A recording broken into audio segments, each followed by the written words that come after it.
دا د افغانستان دودیز خواړه پیرکي دي. د افغانستان پیرکي نه یوازې د افغانانو په منځ کې محبوبیت لري، بلکې د نړۍ په سطحه هم د افغانستان دغه دودیزو خوړو د خوندورو خوړو په کتار کې لومړی مقام وګاټه. پیرکي اوسانه خواړه دي چې په ځانګړې توګه د روزي په مبارکه میاشت کې بازار ډیر ګرم او مینوال یې تر بل هر وخت ډیر وي.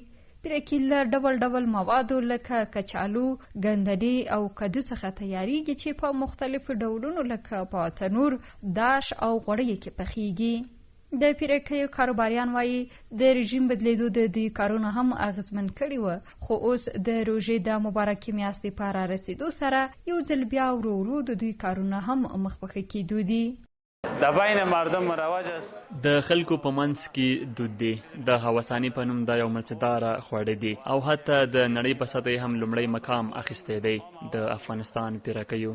د مصطفی په نامه دغه پیرکي پخونکی وایي چې د روژې په میاشت کې د پخوا په پرتله کارونه ښه سوي دي، ځکه چې په افغانستان کې اکثره خلک د روژه ماتي لپاره یا پیرکي په کورونو کې پخوي او یا یې هم له بازار څخه راوړي. د مصطفی په وینا دوی د پیرکیو په موادو کې له مختلفو مسالو څخه استفاده کوي څو خوند یې لا ښه سي. دوی له پیرکیو سره چکني، شړومبې او همداراز نوشابې هم خلکو ته ورکوي.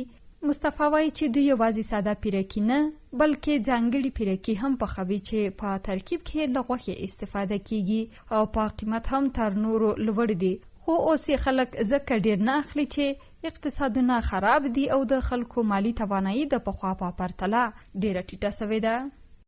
بولانی خو درې رقم سودا بولانی ده، یو کچالو ده، یو ګندنه ده او بل مکس ده، ګندنه او کچالو، او یو دوه رقم خاص پیرکي لرو مونږ چې پیزایی بولانی ورته وایي.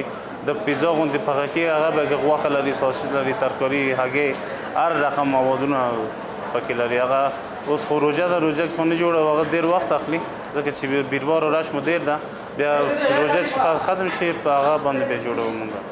پیرکي له ډیرو پخوا زمانو څخه د افغانستان د خلکو دودیزه اوسانه خواړه دي چې په دې وروستیو کلونو کې حتی نړیوال بازار هم موندلی او د بهرنیو وګړو له تود ارکلي سره مخ سوي دي. مریم هوتک، سیمجی، کابل.